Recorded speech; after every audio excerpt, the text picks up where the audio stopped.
Bismillahirrahmanirrahim. Assalamu alaikum everyone and welcome to Nurhdyhaz. I really hope that all of you have been doing well and keeping safe, insyaAllah. So I really just want you to treat this episode podcast like a check-in, especially that we have a lot of things going on in our lives. And at the same time, it is always important for us to constantly bring ourselves back to our purpose, constantly remind ourselves why we are on this journey. And it is these foundations that will continue to be really, really helpful for us in the long run, inshallah. So, reality is we can sometimes get lost in the flow of things. And of course, with all of the things that we need to attend to in life. And, this episode podcast is really inspired by a conversation that I had with a friend quite recently. She is one of my closest friends, and we actually talked about the importance of centering ourselves with much purpose. We shared some of our struggles, we shared some of the things that has been helpful for us to go through them. But one thing that really struck a chord was that when my friend actually said that she reminded herself that, okay, I'm going to do this for the sake of Allah subhanahu wa ta'ala. But there's no other reasons attached to it. There is nothing that would prevent her to want to continue the good that she is doing, because her intention is not for the benefit of what another person can give her. Her intention is not for the fact that she is expecting out of anything else or out of anyone else other than Allah subhanahu wa ta'ala. And I really felt that idea, that understanding is beautiful. And at the same time, I also felt that it is something that I need to begin to check in constantly with myself as well. Because I think sometimes when we say, oh, I want to do something for the sake of Allah subhanahu wa ta'ala, I want to do things sincerely, a lot of times it's like a thought. But sometimes when we go through that journey and then we struggle with a couple of things, we have forgotten that we are actually in this for the sake of Allah. It could be the work that you do, it could be attending to the school that you are pursuing. It could also be some of the projects that you want to do, or even in your relationships with the people around you, the people that you love, your friends, your family, and so on. So for this check-in episode, I just want to make it a reminder for myself first and foremost, but of course, if you will benefit from this, then that would be great, is to really unpack a little bit about what does it mean to do something for the sake of Allah subhanahu wa ta'ala. Because when you do something for the sake of Allah subhanahu wa ta'ala, not only that it changes your perspective, but when you do something for the sake of Allah subhanahu wa ta'ala, what happens is that it really grounds you. You can slowly be taken away, by the waves of the water, or by the waves of the flows that you are going through. But it is this reminder that, okay, I'm in it for Allah, I'm doing this for Allah subhanahu wa ta'ala. It will continue to inspire you, fuel you, give you all the energy that you need to continue to do the good that you are doing. So, when we say, right, that we do something for the sake of Allah subhanahu wa ta'ala, of course, we want to learn what it is about, what it entails, what's in it for us as well, right? Why is it so important to do things really for the sake of Allah subhanahu wa ta'ala, and of course our applications in our day-to-day. Now, to help us understand better about what does it mean to do something for the sake of Allah subhanahu wa ta'ala, allow me to share with you a verse from Surah Al-An'am, verse 162. Here where it says, أعوذ بالله من الشيطان الرجيم قل إن صلاتي ونسكي ومحياي ومماتي Lillahi Rabbil Alameen. So it says, see, indeed my prayer, my rites of sacrifice, my life and my death, all are for Allah subhanahu wa ta'ala, Lord of the worlds. So in another verse in the Quran, we also see that Allah subhanahu wa ta'ala mentions وَيُطْعِمُونَ الطَّعَامَ عَلَى حُبِّهِ. If you take a look at this verse also, we see that these acts, they are done عَلَى حُبِّهِ, upon a person's love, towards Allah subhanahu wa ta'ala. And of course, in return, it is accepting that love of Allah subhanahu wa ta'ala as a means of reward. So what it means, right, when we do something for the sake of Allah subhanahu wa ta'ala, is to also include that purpose of wanting to attain His love in the process. Like, I'm not going to do this act for anything else but for Allah. I'm not going to do this act for anything else but to ensure that I attain the love of Allah subhanahu wa ta'ala. So for example, it could be you are in a friendship, you are in a relationship with the people that you love, with your spouses. At the end of the day, I'm not doing this for them. I'm actually doing this for Allah. I want Allah to love me in the process, which is why I'm still in this situation. As hard as it gets, as challenging as it gets, I'm in it not because I'm going to benefit something from you, or you're going to care for me, or there's this tangible agreement. But at the end of the day, I'm in it for the sake of Allah subhanahu wa ta'ala. And how beautiful would that be if two people, right, they have that same mindset, that same purpose of wanting to please Allah subhanahu wa ta'ala, which is why we also see in the narration of the Prophet where he speaks about the 7 groups of people who will attain the shade of Allah subhanahu wa ta'ala on the day of judgment, where there is no other shade, would be رَجُلَانِ تَحَبَّانِ فِي اللَّهِ, two people who love one another for the sake of Allah. They meet each other for the sake of Allah, and they part from each other for the sake of Allah subhanahu wa ta'ala as well. So what it means here is that when I do something for the sake of Allah, it is the will to strive, to constantly keep in mind the intention of wanting to draw close or closer to Allah subhanahu wa ta'ala, to His love as well.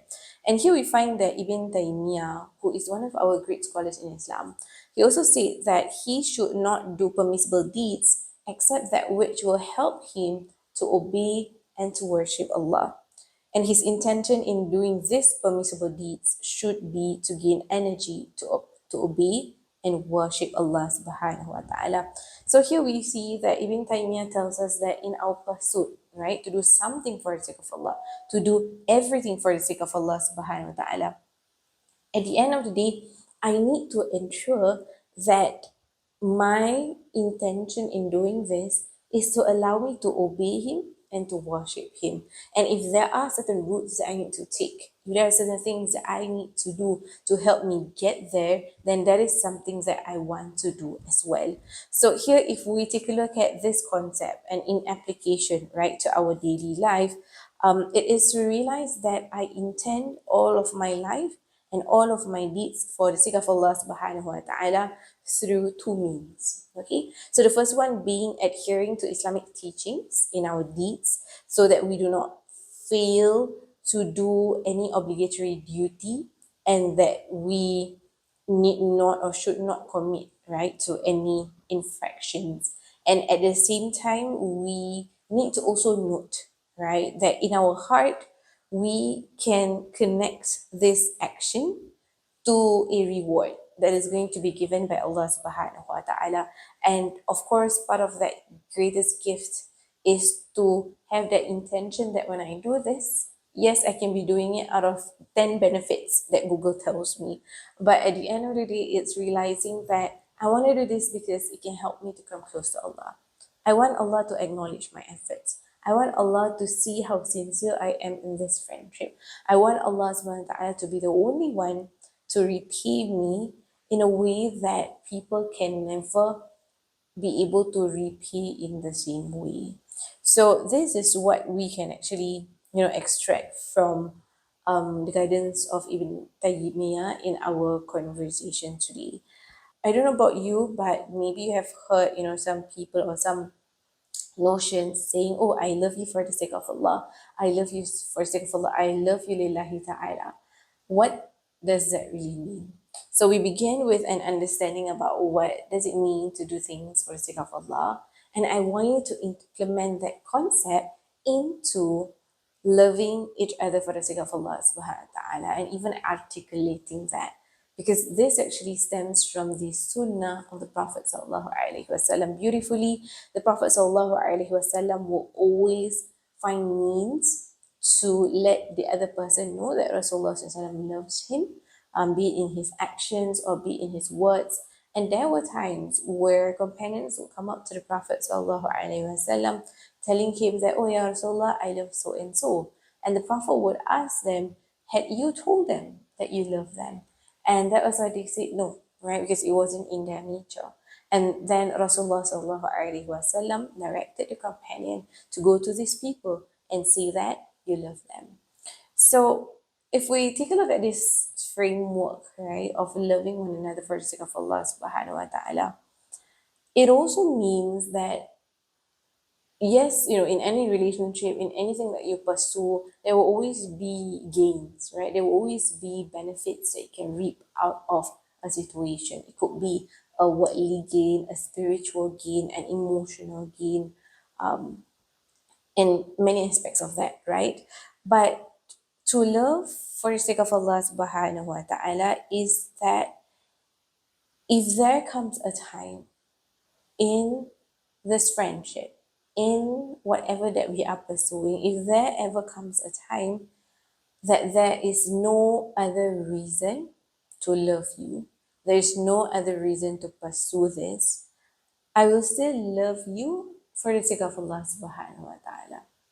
So it's realizing that this intention that is made for the sake of Allah, it becomes something that is constant. It becomes something that is sustainable, and that even if everything fails, everything is against your system, you still want to love because you're doing it for God. You're doing it for Allah. And this is really powerful because it's not like, oh, everything has fallen apart and I still want to love you for the sake of Allah subhanahu wa ta'ala because, it's all that I have left. But it's realizing that when I love someone for the sake of Allah, when I do something for the sake of Allah, when my intention is right, the way I would do it will be rightful as well. And this would mean that even if it means that I need to continue this pursuit because I'm doing it for the sake of Allah in the way that Allah loves it, then I will continue. But at the same time, if there ever comes a day where this needs to end, where I need to put a stop to something, but when I do it for the sake of Allah subhanahu wa ta'ala, I know that it is for the greater good. I know that the blessings of Allah subhanahu wa ta'ala will also come together in this moment where perhaps we need to bring things to a pause, to a halt, or to a stop. So simply put, when we do something for the sake of Allah, be it in the things that we love, in the people that we love, in the things that we pursue, Allah subhanahu wa ta'ala will continue to anchor you, especially when there's nothing left, be it of our intentions, be it of our sacrifices, be it of our contributions, right, to whatever that we are pursuing at this moment in time. And let me tell you the greatest benefit out of doing things for the sake of Allah. Of course, it will come with blessings. Allah will send the right people our way. We'll be rewarded by Allah subhanahu wa ta'ala in the way how many people can never reward us the same. But the greatest benefit is that when we love someone for the sake of Allah, when we do something for the sake of Allah subhanahu wa ta'ala, in return, Allah subhanahu wa ta'ala will love you as well. And who wouldn't want to be loved by Allah subhanahu wa ta'ala, right? So if we take a look at some of the practices, especially in the Arabic terms as well, when I say I love somebody, I will say, oh, I love you, uhibbuki, or uhibbuka fillah, I love you for the sake of Allah subhanahu wa ta'ala. And what we are taught in response to that in Arabic, we say, أحبك الذي أحببتني له. And this was something that I learned back in my pre-university, and it was taught by our ustaz while we were learning tafsir, if I'm not mistaken. He taught us one of the beautiful ways to actually respond to when somebody says, I love you for the sake of Allah. And that is, أحبك الذي أحببتني له. Let me just repeat it one more time. أحبك الذي أحببتني له, which means I love you for the fact that you love me for the sake of Allah subhanahu wa ta'ala. I love those who love me for his sake. So here we see that connection. Here we see that that synchronization, right? Knowing that I want to love those people who love Allah. I want to love those people who love me for the sake of Allah. because it will create a sacred bond, a bond that is unbreakable, especially in the smallest inconveniences. And this is where we can actually find from Jami at-Tirmizi, narrated by Abu Darda, a beautiful, beautiful dua about asking Allah for His love, allowing His love to anchor us in all of the things that we do, and of course, most importantly, to be surrounded by the people who are good for us. And the dua goes like this: Bismillahirrahmanirrahim. Allahumma inni as'aluka hubbaka wa hubba man yuhibbuka wal amal alladhi yuballighuni hubbak. So which means, O Allah, I ask you for your love, the love of those who love you, and the deeds which will cause me to attain your love. So, how beautiful it is if we continue to spend our lives doing the things for the sake of Allah. How beautiful it is if we continue to anchor the love of Allah in everything that we do, in everyone that we pursue. And how beautiful it is for us to do things for the sake of Allah subhanahu wa ta'ala, knowing that we will never lose anything, knowing that we will never be deprived of anything, but in fact, we will be given the greatest gifts, and that will be the love of Allah subhanahu wa ta'ala, insyaAllah. So I pray that may Allah subhanahu wa ta'ala allow us to be guided to do the things that He loves, to be guided to be in communities, in a circle of influence that influences us to attain the love of Allah subhanahu wa ta'ala rightfully. And of course, I pray that may Allah subhanahu wa ta'ala reward us for every single moment that we do something for His sake, insyaAllah. Right? So, of course, as usual, I'm going to leave you all with 3 reflective questions from the episode so that you can do your own reflections, inshallah, to whichever that is beneficial. And of course, it can be a means for us to implement what we have discussed about today, inshallah. Okay, so the first one is, when was the last time you did something not for anything else but for the sake of Allah subhanahu wa ta'ala? So that's the first question. Question number 2, what is it that you love to do that can be done for the sake of Allah subhanahu wa ta'ala? And reflective question number 3, I want you to think about those who you love in your life right now, and think about how you can start to love them, not for the benefit that they are giving you, not for the circumstances that you are in, but for the sake of Allah subhanahu wa ta'ala. And for sure, surely, when all things are done for the sake of Allah subhanahu wa ta'ala, it will definitely transform our lives for the better. Okay, so we have come to the end of today's podcast episode. I really hope that you have found some benefit from it. And if you are still tuning in down to this very minute, to this very second, I am truly, truly, truly appreciative of that. And I hope for you to continue to join us in our upcoming podcast episodes, inshallah. Okay, so that is all for me today. Take care, everyone, and see you in the next podcast. Assalamu alaikum wa rahmatullahi wa barakatuh.